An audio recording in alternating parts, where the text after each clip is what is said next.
If you haven't heard about Anchor, it's the easiest way to make a podcast. Let me explain. It's free, and you guessed it, it's free. Anchor will distribute your podcast for you so it can be heard on Spotify, Apple Podcast, and many more. It's everything you need to make a podcast in just one place.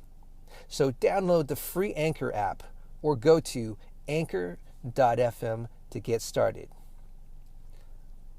Pieces of a Nation. Hey, hello, Pieces of Nation listeners. Welcome back. This is the podcast that makes you feel stuff. My name is Richard Chu. Please follow us on Instagram at Pieces of a Nation. And while you're at it, please subscribe, rate, and review our show. Also, if you could do this, please support us on Patreon. It's only $5 a month. Just go to www.patreon.com/Pieces of a Nation. It will really help us out. Today, I'd like to introduce an amazing person that I had the fortune of, kind of touching base with on social media. She is an international speaker, the author of Become the Woman of Your Dreams, and the creator of the Atomic Self-Love Project, which is a pretty bomb-ass name, I got to tell you. Grace Harris, welcome to the show. Hello. Thank you for having me. How are you, Richard? I'm doing great. How are you doing? How's everything in your part of the world? Yeah, very well. Thank you. We are fortunate that we're not so affected by what's going on right now with the pandemic. I'm in the east coast of Australia, so and it's also going into winter here, which is a very mild kind of winter. So it's my favorite time of the year. So it's all good. Awesome. Does it snow in the outbacks? I heard that it does. I am on the beach, so nice. I don't know. Very cool. You're pretty much like in California weather. We only have 2 seasons here. It's either winter or summer. That's pretty much it. That sounds like that's yes, what it is in Australia, yeah. Right? Yeah. Awesome. That's awesome. Well, let's jump straight into it. You're the author of this, Woman of Your Dreams, which is great, and the creator of Atomic Self-Love Project. Let's talk a little bit about the Atomic Self-Love Project. What is that all about? Yeah, so it is essentially a group coaching program that is held. It's a 28-day group coaching program held within a small container with only a small number of women. But how that came about is after publishing the Become the Woman of Your Dreams, which is a memoir. And it is the very first true story ever written about the epidemic of abandonment in the Philippines. And I'm talking child abandonment. So that has been my experience, but it's never, ever been expressed in writing, let alone in a book. And as we speak right now, there are about 2 million children who are abandoned in the Philippines alone.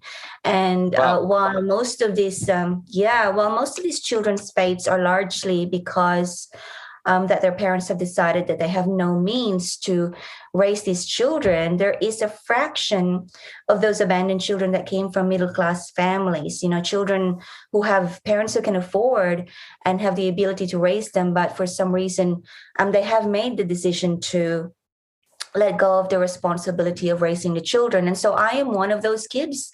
When I was 5 years old, I was left to grow up at a relative's house. And because of this decision, I was then exposed to all sorts of different types of abuse until I was the age of 19. And so I've decided to write that book, which is a memoir. And when the book came out, the response, it has been a journey, Richard, because I have to just say, a couple of years ago, when I first started to write the book, I had this mentor, and what he said to me was, Grace, nobody knows you. No one cares about your story. Don't write your memoir. No one's going to read it. So if you're going to write a book about how to do this, how to do like a teachable framework book. And so that advice had cost me about 6 months of my writing life. and I was really confused. But at the end of the day, I did follow my intuition, and I really wrote what I wanted to write. And so the battle of having to decide, because most of the people that are in this book are still living to this day. So I had to overcome the fear of becoming totally pariah and isolated from the people that I used to know when I was a child, i.e. my family and old friends, because I saw the potential of, if I told this truth, it's going to allow other women to open up and be brave and do their own healing journey, because it's all about that. It's Become the Woman of Your Dreams is it's a book about, we're so programmed to find the man of your dreams and live happily ever after.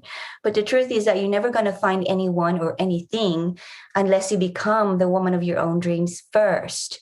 So it's about becoming your full self, so to reach your full potential. And so after releasing that book, I've had all this need from many women come up about, how can we do our own healing? Where do we start?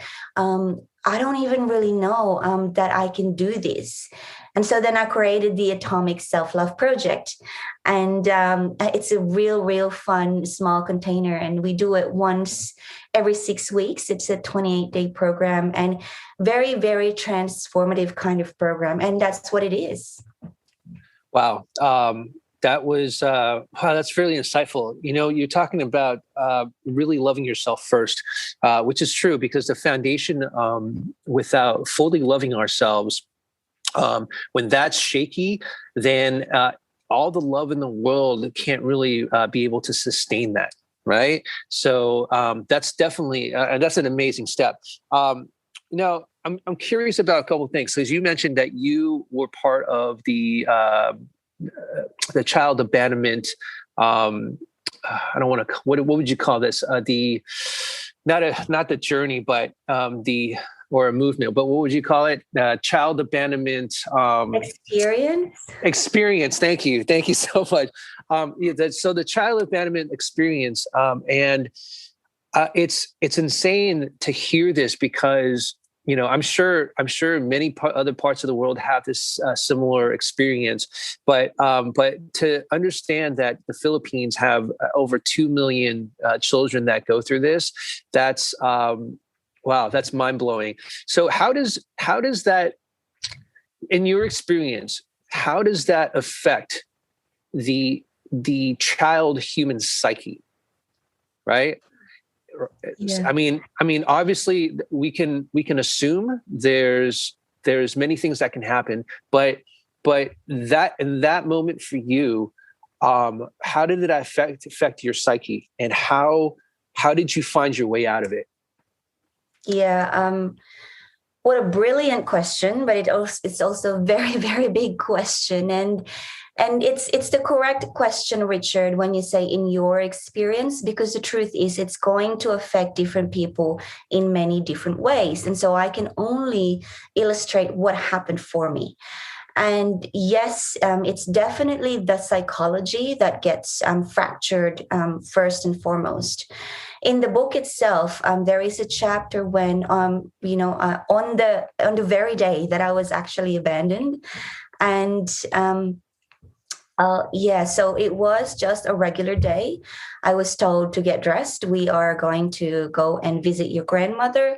And I was really excited. I do vividly remember everything. I was wearing a blue dress.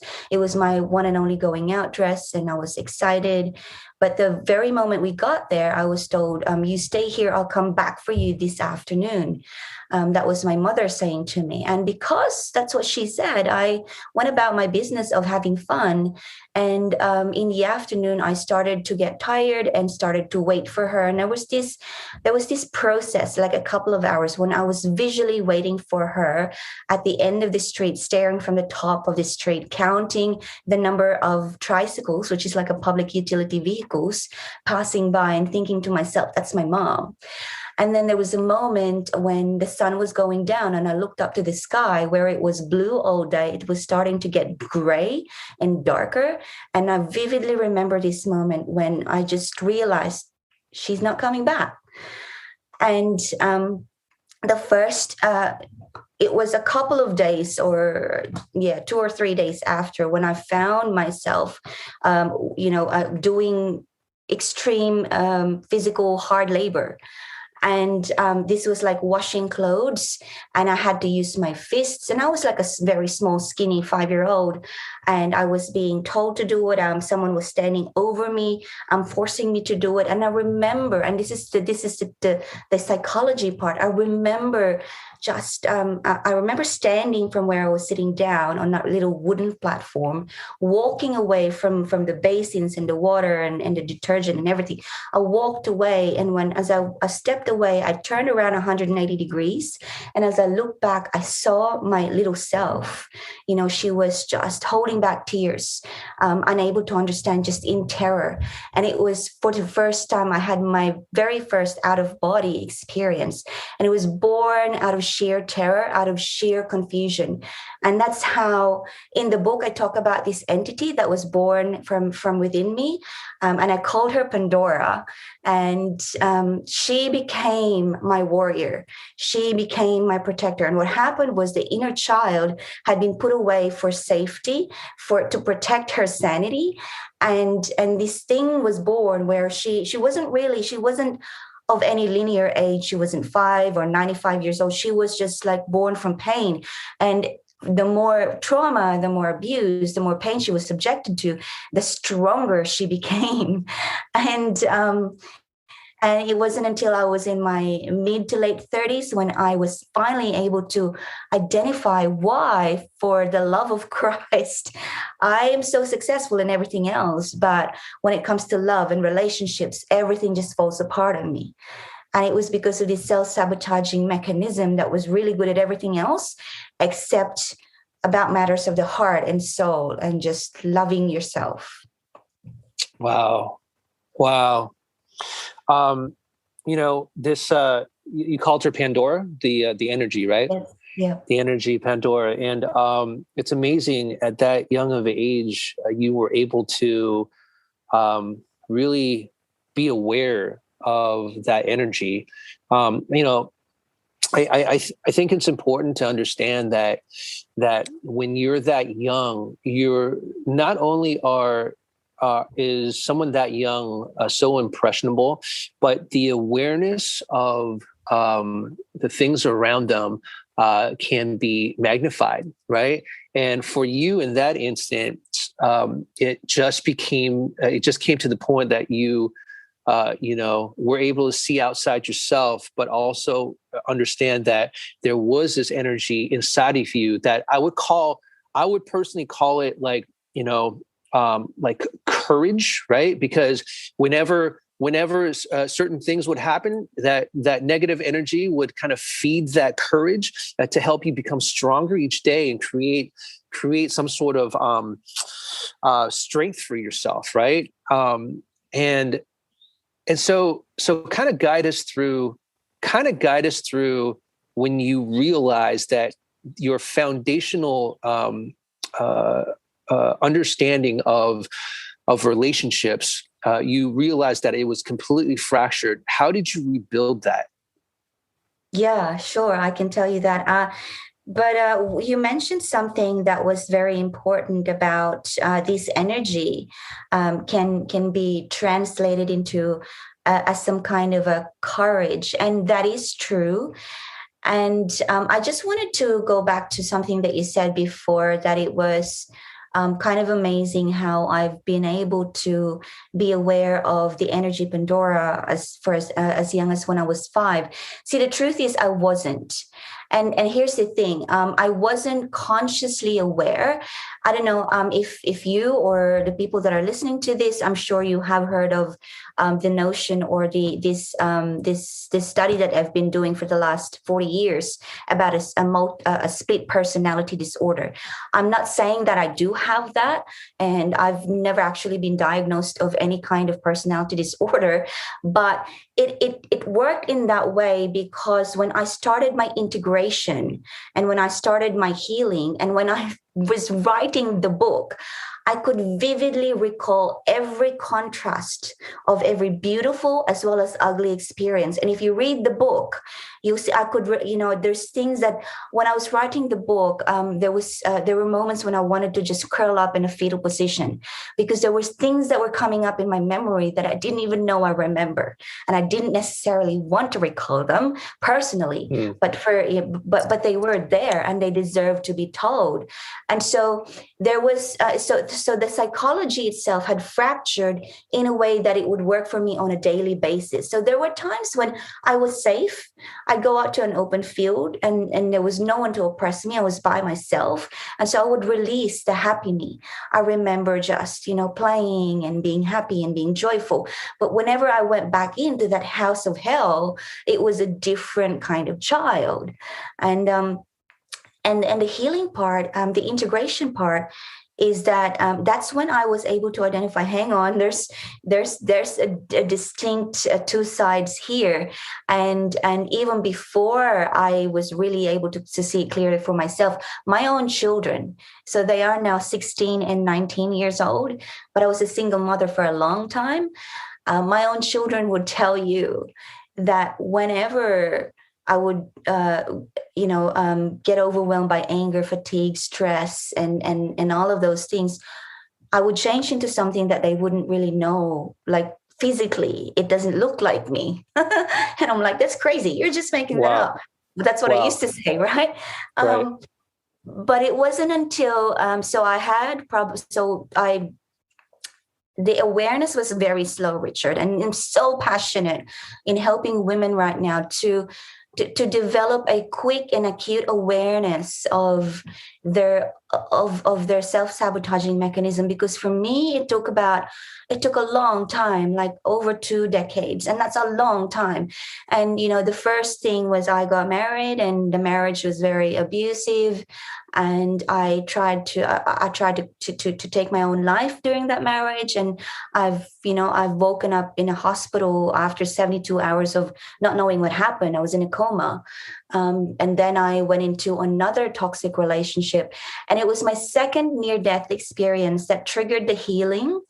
Because I was just so lucky to have escaped this near-death experience. It was an accidental overdose of anesthesia, and the reason that the doctor had given me just a little bit more is because he thought that I was so upset before the operation. And the reason that I looked so upset is because that was my permanent state back then. I was always worried, anxious, highly strung, and so when this happened, I started to see the patterns of toxic relationships. I started to see the fact that everyone else at work, I had a really good career.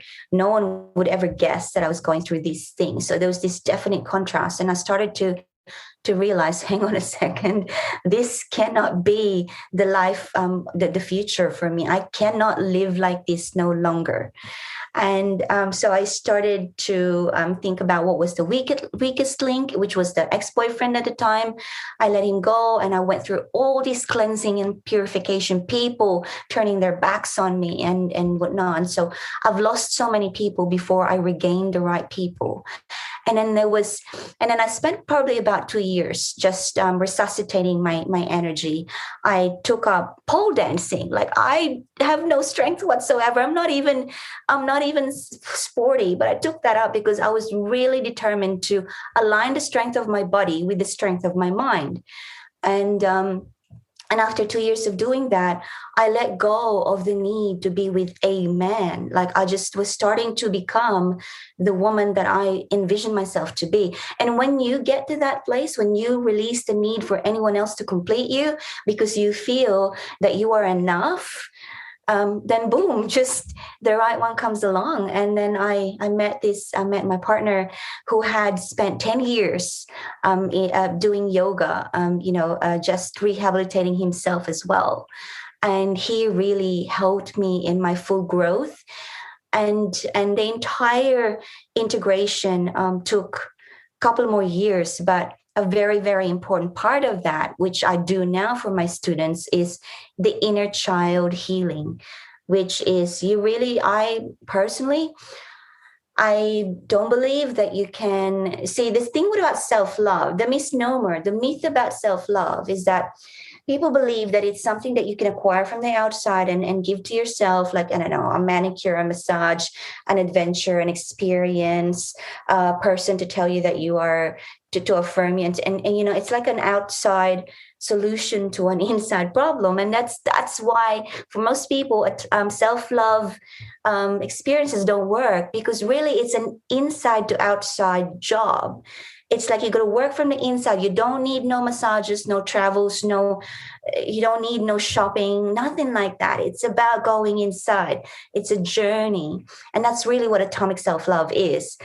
It comes from the word atomic, which is, you know, it's a very small part of you that can't be, it's uncuttable. Like at the end of the day, who do you really believe you are and what you're really capable of? And the only way you can get connected to this question is when you do the inner child work. Yeah, facing our inner self, you know, at any point in time, because each of us have gone through our own struggles, our own sufferings, traumas, whatever we've gone through, it's there, right? And you know, it's not easy facing these demons because, or the past, right? And I don't want to just call it demons because part of it, to me at least, they are, because there's sort of like these little minions that walk around and float around in your head and go, haha, laughing at you. And you have to battle these like voices, right? But, you know, especially during this pandemic, you know, I'm sure many people have had to deal with those demons wholeheartedly. And without a certain spiritual tool, if you will, right? That can totally break you. I've heard so many stories where, you know, people have been broken down, and it's tough to listen to because, you know, the first thing you want to say is, this is how you fix it, right? But obviously we both know, and a lot of people out there know, that you can't really tell somebody to fix it, right? They have to go through their own process in order to come out on the other side. You know, you were talking about the inner child, and which I love, because that term inner child is really, that's where it stems from, right? The inner child is the one that you call Pandora, which also held on to that energy, but it's really creating a sort of, you know, quote unquote jail cell, right? In a way where it's creating this energy, but it's locking into your body that memory, the emotions, and it's storing it into this Pandora's box, like you were saying, right? Until years later, when you're, you know, maybe sailing on a yacht, having a great time with people, and somebody says something that triggers you in some way, and you have no idea where that came from, right? And then that's where the unrecognizable Grace Harris comes in, right? Right? Yeah. Richard Chew as well. I mean, I suffer, and I have suffered from maladaptive daydreaming, right? I struggled with it for many, many years. And that was through trauma. And it took me many, many years to realize that's what it was. And, you know, I finally overcome it. So it's one of those battles where sometimes it might come back, right? But I have to be super aware of it. You know, your process of going through and how you developed Atomic Self-Love Project, and also writing your book, and as well as, you know, how you broke through this. So what are some certain steps that, you know, your husband, right? Because he's a yoga teacher, right? And, you know, and you mentioned you took up pole dancing as well. Do you feel like physical exercise, right, is a tool that you can use to tap into, break apart those hidden energies, if you will, if that makes sense? That's an amazing question that I have not considered before, but I'll tell you a couple of important steps where you can begin. But I must say that most people, when they are in so much pain, they hope for a journey. Excuse me. that would immediately get them out of the rut and start making them feel better. I'm so sorry to tell you this, but you've got to go into a little bit more pain before you can see the light. And this is how it happens. And I always so back in December 2020, which is a few months ago, a person had asked me to write a magazine article like 24 hours before it was going to be published. And so it was one of the quickest articles I've ever written. And I wrote this article. It was called Age of Sage.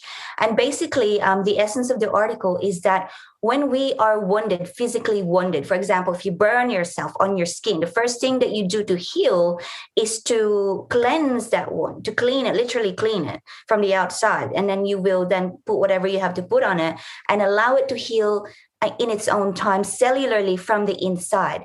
And that's what you do with your life. When you are so wounded, all these gunk, all these toxic people, all these toxic memories and experiences and habits you would have developed. And what you need to do is do this is the fourth module of the Atomic Self-Love Project. It's called the Life Inventory Model. And I take you through a process where you will be able to identify what are the people, places, and experiences that are pulling you down, and you need to release them, whether radically or slowly.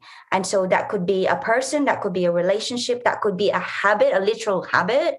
It could be an addiction. It could be a memory, like you said. You create maladaptive daydreaming and get attached to them. So you've got to be willing to do a life inventory, to cleanse the wound from the outside, because in quantum healing, for example, we can regenerate. Our brains and bodies can self-regenerate, but I don't think that's possible if you've got all these toxic people, places, and experiences attached to you. So you have to be willing to remove them and go through, whether that's 4 weeks, 4 months, or a couple of years of pain and grief because of the loss and the release of these people, places, and experiences before you can even begin to seek out new experiences. And new experiences, yes.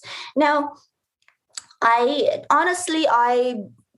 would say that there are people out there that may not be in the position to do something physically radical to get them in motion. So the answer to directly answer your question, I would say, if you can't do it, then find something else that's really, really new to you. The key is different. It has to be different. So I had to do something different, pole dancing, and I had to actually, and I'll tell you this is very, very practical. All I did, I don't know, you would have heard of this thing called Google, right? So I just went on to Google. Yeah. And I was just in such loneliness, like people that I thought were my good friends turned their backs on me and listened to this ex-boyfriend. I went to Google and I just said, can I make new friends for myself? And this is back in 2014. And what came up was Meetup. And I've never heard of Meetup. Whoa, what is this? And it turned out there was this amazing group of professional single parents around my area that did like weekend getaways and all. And and I was just blown away. Like, wow, I found my people, where in the past I thought there was a stigma to being a single parent. These people celebrated the power of being a single parent. I'm like, whoa. So just have to seek something different. Refuse to keep going back to the old and the familiar, because that's where you are stuck. And for me, I was lucky enough that pole dancing was good for me. And it was just an amazing experience. So you might want to do something. Yeah, you might want to do something. I don't know if you've never done hiking before or I don't know. But yeah, something radical and different. So the life inventory model, to just quickly illustrate, it's a simple process of more, better, different, less. People that are really, really good for you or places and experiences, do more of them. Or what can you do to make it better if they're necessary? And if they're no good for you, release them less. And then differently, like something like something that's, the other module of the Atomic Self-Love Project is Fearless Paradigms of Self-Love. And one thing about the Fearless Paradigms of Self-Love is that you have to be willing to create decisions and actions that have never been done before, which can be classed as unprecedented. And people would go as far as calling you crazy. Yeah, and what I did for myself was I was in my corporate world for about 12 years, and it was the safest, most secure job, and I let it go. Like I could get sick for 365 days a year and still get paid. That's how secure it was.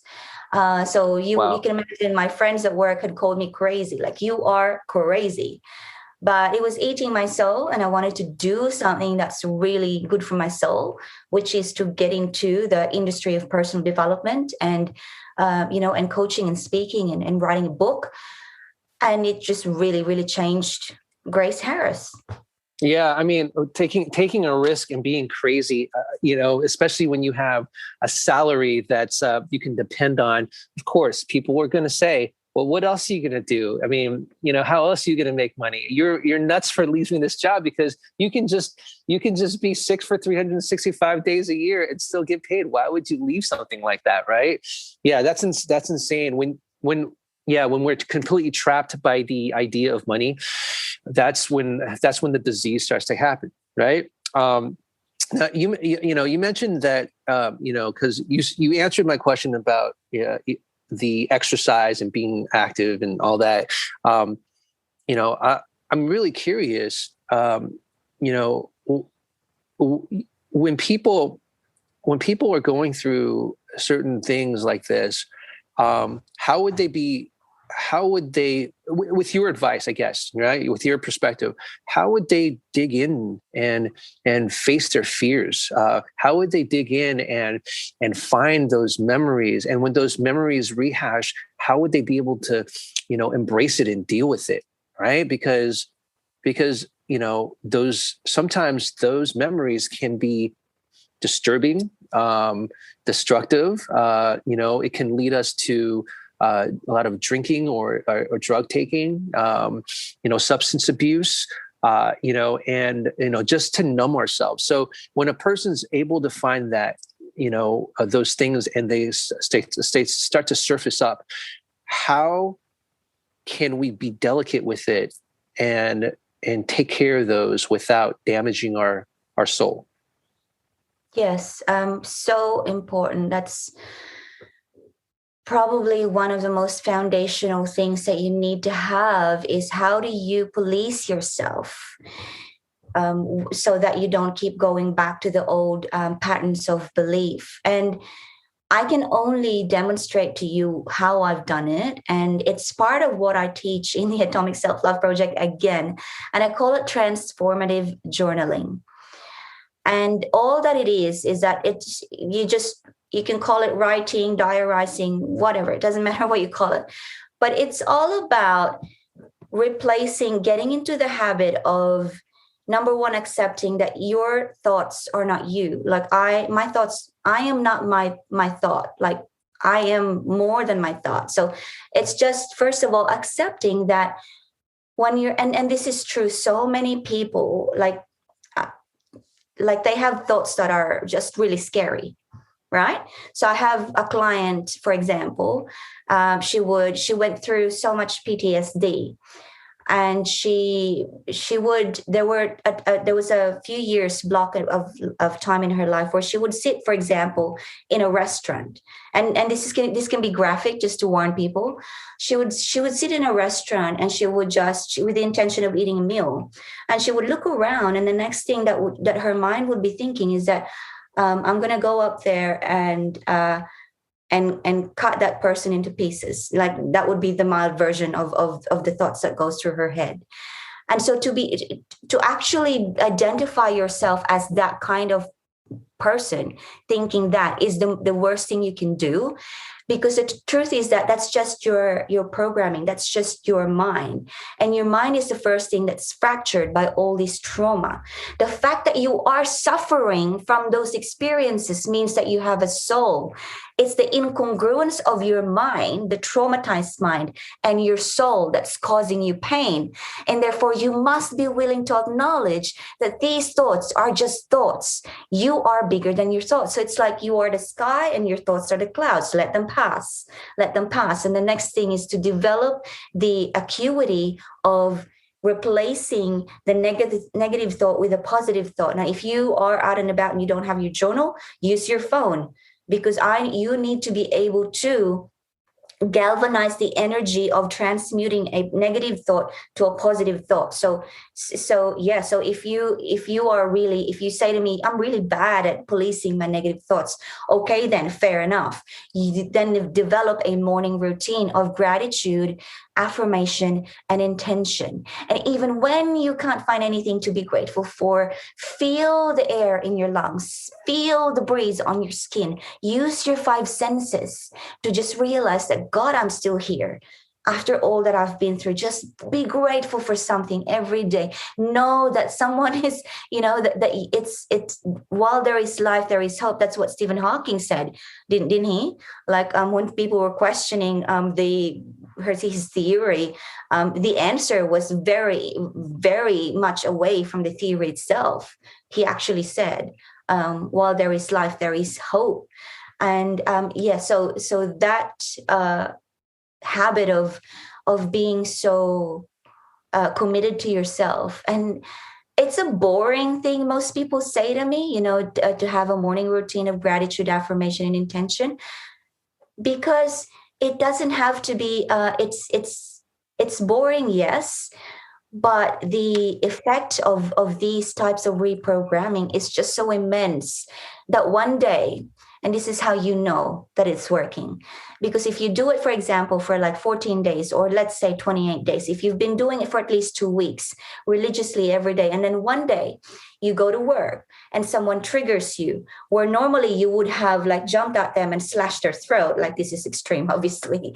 You find you find yourself looking at them and saying, well, that's an interesting thing to say. Like you just react so different. I'm like, where did that come from? Because it's working. You don't know that it's working, but when the next trigger comes, you react differently. Right. It's like it's instead of Neil Donald Walsh had a book called Conversations with God, which is a really great book. He talks about, and I mentioned this in another podcast, but like he talks about, instead of reacting to the moment, right? You add a C and an E at the end to create the moment, right? Wow. Right. So, so essentially this is what you're saying, is really being able to to look at the moment rather than get sucked into the moment. Right. And that's really important. Journaling is a fascinating thing, because I know so many people don't like journaling for some reason. But the thing that got me going to journaling is I was listening to a Tony Robbins thing years ago, and he said that the best thing about journaling isn't just to record your thoughts, but it's to reflect upon it a year from now, 5 years from now, and see the amounts of change that you've gone through, which is why I continue to journal. But I think what you're saying is that to journal is important, but I think the first month or 3 months, right, is really important, because it's laying down a foundation to see where your mind is at. Right, where your mind is, so that you're able to pay attention to that. And after that, honestly, let me know if you agree with this or not. You can journal as much as you like or as less as you like, right? But I feel like the first 3 months of anything, you got to hit the ground hard to establish a habit and to establish a foundation for yourself, right? Man, well, I want to kind of reflect on what you said about the images about one of your clients, and there's so much. Here begs a question for me, is that with that image that she had, if we didn't have movies, if we didn't have media, if we didn't have anyone telling us stories, right? Would we still have that same sort of thought? If that makes sense. Yeah. Right. Because those are all pieces of our subconscious kind of putting that feeling together and creating this picture in our minds. Right. Well, what are your thoughts about that? Oh, absolutely. Part of my recommendation in the life inventory model is consider the fact of stop watching the news. I haven't watched the news since 2013 because there is absolutely no need for it. If it's bad enough, it will come to you and you can find out news proactively. You can actually look for data and information yourself using this good old thing they call Google. Like, for example, you can, I hear from my Facebook friends about a storm coming in the Philippines where my friends live. Then I'll just Google that and find out information. If my friends are safe, yes, how can I help them? And then done. I don't need to find out anymore. I don't need to feed my mind because the mind is we are all connected and this, right? Like, so all the energies that we project, it also comes back to us, and that's part of watching movies and consuming news, reading the types of books that you read. So I'd be very, very interested to see if I could ever meet Stephen King in person and then pick his brain. What's going on there, buddy? So yeah, that would be a fascinating conversation, right? Maybe we can make that happen by having a triple conversation, right? Me, you, and Stephen King just sitting down and talking about this whole spiritual aspect and see what Stephen King says. Yeah, but you know what? Like, he seems to be, I don't know him personally, obviously, but he seems to be a really cool dude. I don't know what he does in his spare time, but he seems pretty calm, cool, and collected. Maybe he has found a space where he knows that these books he writes are simply his thoughts, but they're not him. You know, he could be the one who could really illustrate how thoughts are completely not you. But for most of us, we need to really triple the policing, and I have done so. I've stopped watching the news since 2013, maybe early 2014, because I've realized that it was just really, really bad for my psychology. And my favorite movies used to be horror movies, and now I can't. For the life of me, I could not. I'm like, no, I'll watch a trailer and I'll be like a minute and a half in, and I'm like, stop. It's just not. Yeah. Yeah, I'm the same way. I'm the same way with music. I remember, music brings back so many memories, right? It's those moments that you're really latched onto when you first listen to a song. And I remember for years I couldn't listen to Pearl Jam because I grew up with Pearl Jam, and that phase of my life, there was so much that was happening and going on with me that like till this day I can't. Well, I started re-listening to Pearl Jam maybe about a couple of years ago, but for a long time, I'm talking about over 10 years, I couldn't touch Pearl Jam. I couldn't touch them. Like, I have a friend that he's like, hey, let's listen to Pearl Jam. And when I heard it, I just felt like I wanted to vomit, or I just had this like that physical reaction to it. And, but finally I broke through it. Right. So the media, I agree with you. Media is so, what we put into our brain is really important. Many people say this, and we all know this, right? The more goodness that we put into our brain that we can actually use to create value, right, is truly the most important thing. Unless you're a horror writer and all you do is watch horrors, right? And this is what you're creating for yourself, and that's the way you got to go. But other than that, I think it's important to fulfill yourself with good information, right? Good people, just goodness and good health. So let's kind of sort of break this down just a little bit more. So we talked about, breaking down the soul, breaking down your past, breaking down your subconscious. We talked about working physically and just doing something different, right? What about health and food? What's your thoughts about having food? How does food guide you? Are you able to eat a Big Mac every day? and still be mentally good? Or does it really matter? As long as you study good stuff, does food really matter in your life? It matters a lot. I don't know how, I don't have numbers, but I'll start with, I'll tell you this. So my partner, he works with a company called the Meta Project.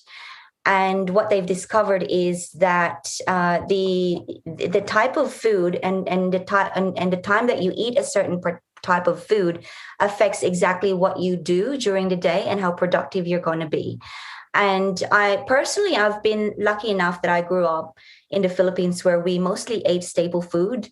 And so and also I was like I had to fight for my food when I was a child. So it wasn't like I was bombarded with sugar and stuff. Like, it was only when I was an adult living in Australia when I could really indulge myself with my favorite stuff. And when when I do that, especially when I was in corporate, we always had morning tea, which is like a snack. I don't know, it's an English word. We had donuts and like it's just available on the table. And so it was during this time of my life when I would notice myself unable to concentrate. I would have sugar cravings. I would have sugar crashes, and cleansing my system. A part of that was when I met my partner, is when he started to introduce me to how your gut is your new brain. Because what comes in, it's going to come out, right? Like if you and literally and figuratively, like with the news and the media, what comes into your brain, it'll come out and you will project that. But also with food, what you put in there, if you're putting toxins and whatever, that's exactly what's going to manifest, is that you're going to feel toxic. You're going to be unable to reach your full potential. So I don't have a special diet per se, but what I'm really a big fan of, and it really works for me. I'm a 45-year-old woman, and I have a BMI of just over 21. And what I do is not very, very active, because I'm always just riding, and I probably walk twice a week, if that. But what I'm really a big fan of is intermittent fasting. And it doesn't work for everyone, but just having that window during the day where you don't have any food for your body to be busy processing with, therefore the clarity of your mind is a lot sharper. So yeah, that's what I love to do. Yeah, I mean, it's almost like a ritual that you can put on your schedule. And it keeps you on track. I have friends that do intermittent fasting as well. And I can't do it because I don't have the patience for it, because I love to have a big healthy smoothie in the morning, and that's what I feel. I put all my supplements in it. I put all the good foods in it, and that's what powers me throughout the whole day. And I'm pretty much good for about 5-6 hours or maybe more, because it's just so filling with all these good minerals, right? I'm fascinated because you say your partner, he has this program called the Meta Program. Is that right? Meta Project. Meta Project. I'm fascinated to talk with him about this eventually, and also your thoughts too, because here's my question is, energy can be transformed, right? And we can transform anything that we want through energy. We just have to shift it, right? But couldn't you take a piece, like a donut, right, and send it really good vibes to heal your gut, right? And change the energy of that donut so that you can survive off of that and won't suffer the consequences of sugar crashes and stuff like that. This is a way out. This is a way out thought, but I mean, I'm curious on what your thoughts are. My thoughts on that is that when you get to a place that you can actually transmute pretty much anything to whatever you want, those things won't even come near you, because they won't even have the chance to attract you, to tempt you. It's just not in your vicinity or field of energy. Wow. When you get to that level. Yeah. Wow, that was a great answer. That was a great answer. That kind of reminds me of a what's his name? Dwayne? No, Wayne Wayne Dyer. Dyer. Wayne Dyer. Yeah, Wayne Dyer. He said when he was an alcoholic, he wanted to stop drinking, right? And he would usually end the day with 3 to 4 beers, right? And he did really good for about 6 to 7 months. And he said, you know what? I'm going to go to a place. I'm going to have a beer today. I did really good. Right. So he went to this restaurant with his family, and he wanted to order some beer. And the server basically told him that they weren't serving beer because they were out of beer. Right. So, for his energy to let him know that that's not part of your orbit anymore. So just let that go. That was a great answer. Wow, that was a great answer. Grace, if there was one piece of thought that you could leave the listeners, what would that be? Yeah, just know that your thoughts are not you. You are something much bigger. And I guess to illustrate this, which is so important, one of the things that's easy to understand when it comes to your thoughts are not you. I am not my thought. So I don't know if you're familiar with Viktor Frankl. He's told us about this thing that between stimulus and response is a little space, and in that space is our potential to become who we truly are. And I actually call this little space your soul. And your soul gets more and more diminished as you grow older and older. Like when you are born, all you are is the soul. And then people tell you how to think and how to be, and then your soul just gets diminished. And all you have is the stimulus and the response. The responses being your belief systems. And so when you learn to understand and accept that your thoughts are simply there for you to observe and to curate and to orchestrate, you will expand this space between the stimulus and the response. And what prevails is your soul. And you just Wow. It's almost that like that little character on that Pixar movie, Soul. Have you seen that yet? My little one had seen it. My partner said, I think I have seen snippets of it. Is that when that's when the jazz singer dies unexpectedly, and he's supposed to go up heaven, but he somehow gets projected into the soul world. And there's a character, I forget if it's 22 or 42, but it's this little character that it's a soul, and it's a world of souls, right? And their job is to basically pass all these games or tests so that they can get these badges. And then when they get all like 7 badges or something, 7 or 8 badges, now they're ready to get transported to Earth. Right. So it's these little souls that are going through these tests, and this will make that person on Earth. Right. They carry all these badges to Earth. Right. And this is the type of person they are. And they have to go through the experiences that they have to, where they earn these badges. And so they can relearn everything as a human being. It's a cool movie. So spiritual movie. Yeah. Watch it when you get a chance. Grace, do you have social media, website links, anything you'd like to share to the audience where they can contact you and get in touch with you and maybe have a chat with you to kind of fully understand, or maybe join your group, the Atomic Self-Love Project? Yeah, sure. If you want to connect with me, just say hello or whatever. All of my social media links are on my website, which is www.thegraceharris.com.